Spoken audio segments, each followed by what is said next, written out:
अस्सलाम वालेकुम, मैं हूं इमरान वसीम।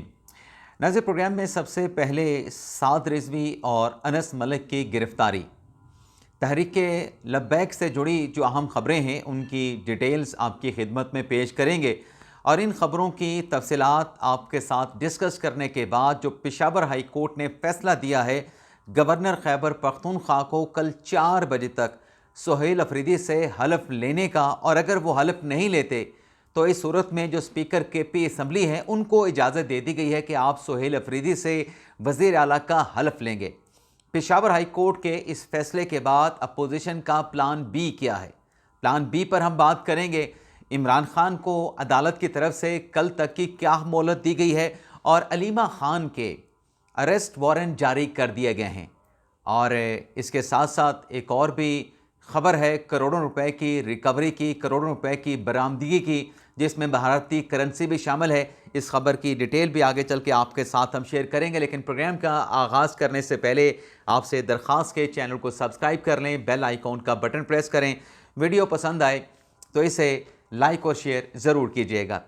सबसे पहले नाजरीन, लाहौर पुलिस की जानिब से TLP के 500 कारकुनान के खिलाफ बशमूल साद रिजवी के खिलाफ डकैती और इसके साथ साथ दीगर जो संगीन दफ़ात हैं जिसमें दहशतगर्दी की दफ़ात भी शामिल हैं, कार्य सरकार में मदाखलत की दफ़ात भी शामिल हैं, जिसमें इमलाक को नुकसान पहुँचाने की दफ़ात भी शामिल हैं। 500 PTI के कारकुनान के खिलाफ मुकदमात का इंदराज कर लिया है। और जितने दिन ये तहरीक लब्बैक का एहतजाज चलता रहा, इस दौरान जो सोशल मीडिया से इंतशार फैलाया गया NCCI की तरफ से और पुलिस की मदद के साथ जो है सोशल मीडिया पे इंतशार फैलाने वाले नाज़रीन 87 जो अकाउंट्स हैं उनको ट्रेस कर लिया गया है।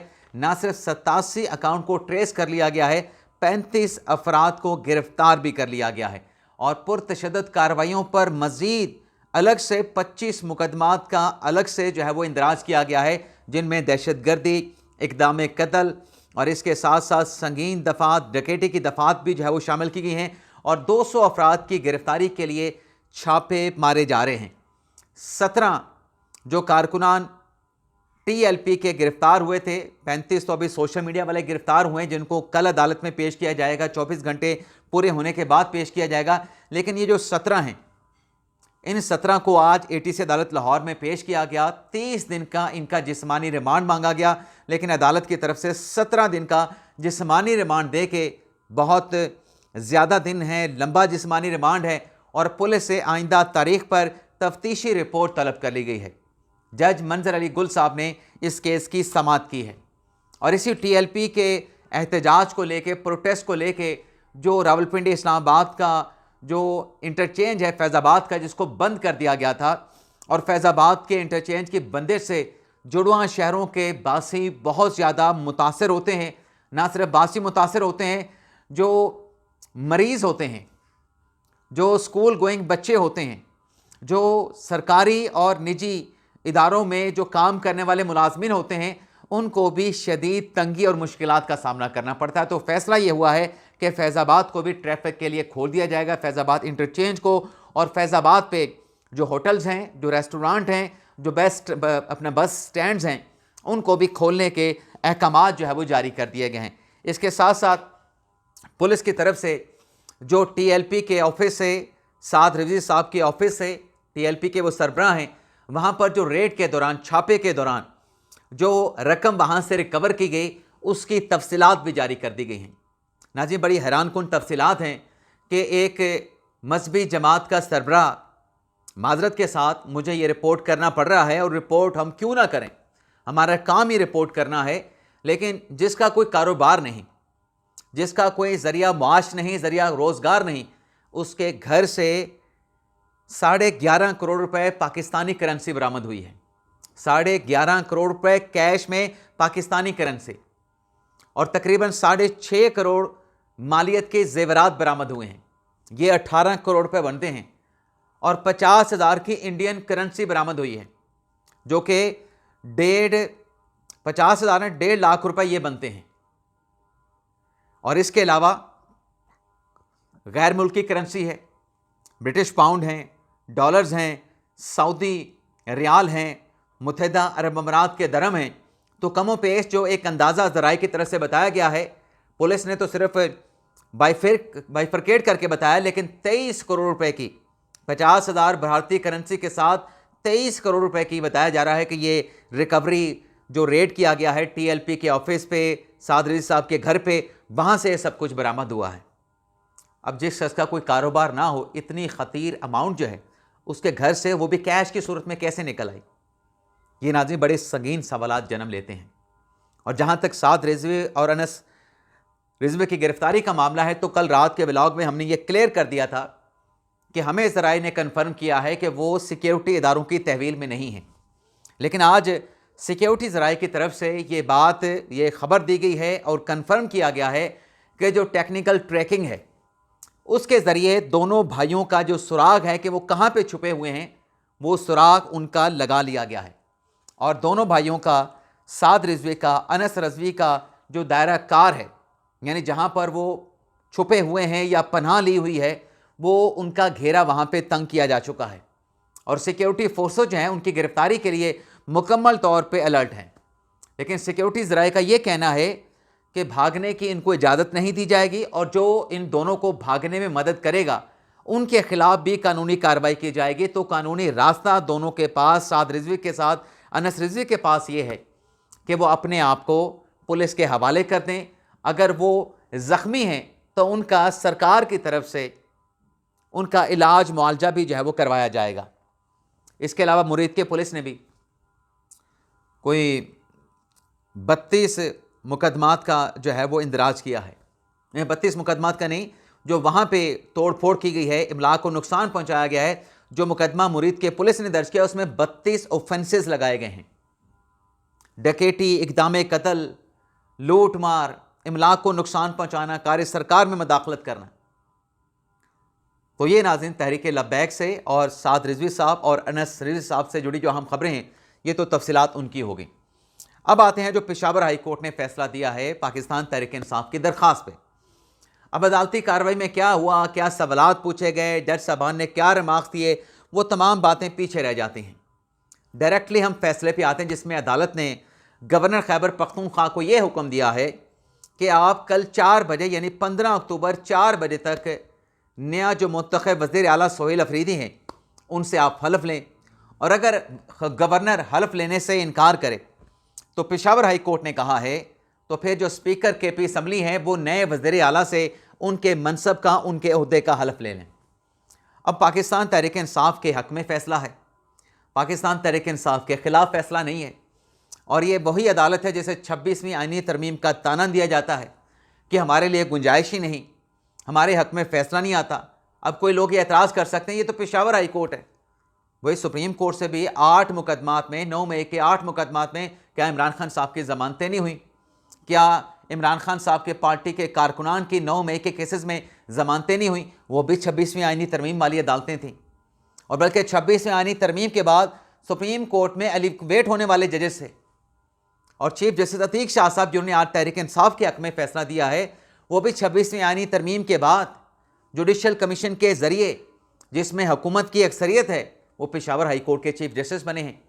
अब तो 26वीं आईनी तरमीम पे कोई एतराज़ नहीं होगा क्योंकि फ़ैसला तहरीक इंसाफ के हक़ में आया है। अब इस फैसले के बाद फैसल कुंडी साहब का ये कहना है कि मैंने तो हलफ लेने से इनकार नहीं किया, मना नहीं किया, लेकिन उन्होंने कहा कि मैं कराची में हूँ, वज़ीर आला सिंध मुराद अली शाह मुझे अपना जहाज़ दें, मैं पेशावर जाके जो भी मेरी आइनी ज़िम्मेदारियाँ बनती हैं मैं अपना वो आइनी फ़र्ज़ निभाऊँगा। अब नाज़रीन इस बात के अंदर ग्रे एरिया है। वो कहते हैं मैं अपना आइनी फ़र्ज़ निभाऊँगा, वो आइनी फ़र्ज़ क्या हो सकता है?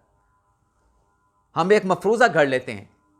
वैसे जैसे मैंने कहा कि प्लान बी क्या है, प्लान बी की अगर डिटेल अभी जानना चाहते हैं तो ये फ़ैसला तो पेशावर हाई कोर्ट ने दे दिया, लेकिन मौलाना लुत्फ़ुर रहमान साहब जिन्होंने वज़ीर आला के इलेक्शन को चैलेंज किया था, आज पेशावर हाई कोर्ट में पटिशन दायर की थी, वो पटिशन कल पेशावर हाई कोर्ट में ज़ेर समात आएगी। आज भी समात हुई, लेकिन चूंकि वक्त गुजर चुका था, वकला को इंटीमेशन नहीं था मौलाना साहब के, तो वो पेशावर हाई कोर्ट से निकल गए थे। तो वकला की अदम दस्तयाबी पे जो अपोजिशन का मौक़िफ़ है कि जब इस्तीफ़ा एक्सेप्ट नहीं हुआ तो वज़ीर आला का ओहदा खाली नहीं हुआ तो नया इलेक्शन कैसे हो सकता है? तो जो इलेक्शन करवाया गया है उस इलेक्शन पे जो सोहेल अफरीदी साहब मुंतखब हुए हैं, इंटायरली इस सारे प्रोसेस को अपोजिशन ने पेशावर हाई कोर्ट में चैलेंज कर दिया है। तो ये अपोजिशन का आप प्लान बी कह लें। लेकिन प्लान बी से पहले भी कोई डेवलपमेंट हो सकती है। जैसे मैंने कहा कि आप फ़र्ज़ कर लें, एक मफरूज़ा घड़ लें, अगर कल गवर्नर साहब 4 बजे से पहले जो इस्तीफ़े उनके पास गंडापुर साहब के पड़े हैं और उन इस्तीफ़ों पर वो अपना जो फ़ैसला है वो सादिर फरमाते हैं कि गंडापुर साहब ने, चूँकि असम्बली के फ्लोर पे, गंडापुर साहब ने असम्बली के फ्लोर पे ये ऐलान कर दिया है कि वो मुस्तफ़ी हो चुके हैं, तो लिहाजा मैं उनके इस्तीफ़े, दोनों के दोनों इस्तीफ़े एक्सेप्ट करता हूँ। ये सिर्फ हम एक मफरूज़े की बात कर रहे हैं। और साथ में गवर्नर साहब कहें कि चूँकि मैंने उनका इस्तीफ़ा एक्सेप्ट कर लिया है, असम्बली में उन्होंने खिताब किया है, तो लिहाजा जो नोटिफिकेशन जारी होगा सीएम के ओहदे के वेकेंट होने का, उसमें अगर गवर्नर साहब ने यह कह दिया कि स्पीकर असम्बली इजलास बुला के ऐवान से नए वज़ीर आला का इंतखाब करवाएं और जल्द अज जल्द नए वज़ीर आला का इंतखाब करें ताकि मैं उससे हल्फ ले सकूं, तो यहाँ पे तो एक और आइनी बहरान पैदा हो जाएगा, एक और कॉन्स्टिट्यूशन क्राइसिस जन्म ले लेगा। तो फिर क्या सूरत हाल बनेगी? तो अभी भी जहाँ अपोजिशन का प्लान बी है, वहीं प्लान बी और जो हुकूमत का, केपी हुकूमत का जो प्लान ए था या तहरीक इंसाफ का जो प्लान ए था, उसके दरमियान भी एक ग्रे एरिया मौजूद है, और वो है गवर्नर फैसल करीम कुंडी साहब कल क्या फ़ैसला करते हैं। हलफ के 4 बजे के वक्त से पहले गंडापुर साहब के इस्तीफ़ों पे जो गवर्नर कुंडी का फ़ैसला होगा, वो इस सारे मामले के जो सिमत है उसकी डायरेक्शन तय करेगा। अब नाज़रीन आ जाते हैं जो अगली खबर है इमरान खान साहब से जुड़ी। नाज़रीन, इमरान खान साहब के खिलाफ जो तोशाखाना 2 केस की अदालत में समाअत हुई है, उसमें आज इमरान खान साहब के वकला नहीं आए। इमरान खान साहब के वकला हतमी दलाइल होने थे, खान साहब के वकला अदालत में पेश ही नहीं हुए। प्रोसिक्यूशन की टीम पेश हुई। प्रोसिक्यूशन की टीम की जानिब से अपने दलाइल को आज कंक्लूड कर लिया गया, यानी अब कल तक जो तोशाखाना केस की समाअत को मुलतवी किया गया है, इमरान खान साहब के वकला को, बुशरा बीबी साहबा के वकला को कल तक की मोहलत दी गई है कि आपके वकील कल आएँ और केस पे जो आर्गूमेंट हैं उन दलाइल को मुकम्मल करें। वैसे केस आज ही मुकम्मल हो जाना था, लेकिन खान साहब के वकला नहीं आए, तो फिर केस की समाअत को कल तक मुलतवी करना पड़ा है। तो देखते हैं जो मोहलत इमरान खान साहब को, बुशरा बीबी साहबा को मिली है, कल खान साहब के वकला आते हैं या खान साहब के वकला फिर गैर हाज़िर रहते हैं। अलीमा खान साहबा भी पेश नहीं हुई। जहाँ खान साहब के वकला, बुशरा बीबी साहबा के वकला नहीं पेश हुए, वहाँ ATC अदालत में जो अलीमा खान साहबा के ख़िलाफ़ फ़र्द जुर्म की कार्रवाई को आगे बढ़ाया जाना था, अलीमा खान साहबा की तरफ से उनके वकील पेश होते हैं और वकील पेश होकर अदालत से दरख्वास्त करते हैं कि आप बुशरा बीबी साहबा को आज की अदालती कार्रवाई से इस्तिस्ना दे दें। वो आज वजह बताई गई कि अलील थी, वो नहीं आ सकें, जिसकी प्रोसिक्यूशन की जानिब से मुखालफत की गई कि ये अदालती कार्रवाई को लिंगर ऑन करना चाहते हैं। पिछली समाअत पे जब अलीमा खान साहबा पेश हुई, अदालत की तरफ से उनके अरेस्ट वारंट को मनसूख किया गया तो वकला नहीं पहुँचे। उसके बाद जब अरेस्ट वारंट मनसूख हो गए तो अलीमा खान साहबा नहीं आती हैं, गुज़िश्ता रोज़ भी नहीं आई थी 13 अक्टूबर को, आज 14 का दिन दिया गया था, आज भी अलीमा खान साहबा नहीं पहुंची। कल का जवाब तो प्रोसिक्यूशन ने कहा कि ये पेश किया गया कि रास्ते बंद थे। आज क्या जवाब है कि अलीमा खान साहबा क्यों नहीं आई? तो जज साहब ने प्रोसिक्यूशन की मुखालफत पे अलीमा खान साहबा, चूँकि आज इंडाइटमेंट फ़र्द जुर्म की कार्रवाई को आगे बढ़ाया जाना था, तो अदालत की तरफ से उनके नाकाबिले अरेस्ट वारंट जो है वो जारी कर दिए गए हैं कि अलीमा खान साहबा को गिरफ़्तार करके अदालत में पेश किया जाए। तो ये था नाज़रीन हमारा आज का वीडियो लॉग। मैं चाह रहा था कि एक और ख़बर भी आपके साथ शेयर करूं, लेकिन वो अलग से बड़ी अहम डिटेल्स हैं, उस पर नेक्स्ट वीडियो लॉग में आपके साथ हम शेयर करेंगे। और उसमें आपको बताना जो मकसूद है वो कौल व फ़ेल का जो तज़ाद है तहरीक इंसाफ में, और सिर्फ इमरान खान साहब में नहीं, जो PTI की बाकी क़यादत है उनके कौल व फ़ेल में क्या तज़ादात मौजूद हैं कि खान साहब जो बात करते हैं, जब उनके दिफा करने की बात आती है, साफ़ी सख्त सवालात कहते हैं कि इमरान खान साहब ने ये कहा है, उस पर आप क्या कहते हैं, तो वो लाजवाब हो जाते हैं। और जो सुहेल अफरीदी साहब ने कल KP असम्बली में ख़िताब करते हुए कहा कि मेरे लिए इमरान खान रियासत हैं। चले मैं एक छोटा सा नुक्ता आपके साथ शेयर कर देता हूँ। PTI की क़यादत से सहाफ़ियों ने आज ये सवाल किया कि आपके जो नए नौ मुंतखब वज़ीर आला हैं वो इमरान खान साहब को रियासत कहते हैं, तो क्या आप रियासत को नहीं मानते? तो ये जब सवाल किया गया तो पीटीआई की क़यादत का जवाब यह था कि रियासत से ऊपर तो कोई नहीं हो सकता। इमरान खान साहब जो हैं वो हमारी पार्टी के सरबराह हैं, वो तहरीक इंसाफ हैं, हम भी तहरीक इंसाफ का हिस्सा हैं। तो सहाफ़ी ने उस सवाल को मज़ीद प्रिसाइज़ इस तरीके से कर दिया कि क्या इमरान खान साहब रियासत हैं, क्या इमरान खान अपने आप को रियासत समझते हैं? तो वहाँ पे पीटीआई की क़यादत को उस सवाल का जवाब देना मुश्किल पड़ गया और सहाफ़ियों पे मलबा डाल दिया कि आप कन्फ्यूजन क्रिएट करना चाहते हैं। वे कन्फ्यूजन आपके जो रहनुमा है वो क्रिएट करते हैं, सहाफ़ी तो सिर्फ सवाल करता है उस कन्फ्यूजन से, उस कन्फ्यूजन को क्लियर करने के लिए। लेकिन चूंकि जो बात की जाती है वो ऐसी होती है जिसका कोई रब्त नहीं होता, कानून और आइन से हट के बात होती है, तो फिर जब पीटीआई के लोगों से सवाल होता है तो वो फिर लाजवाब हो जाते हैं।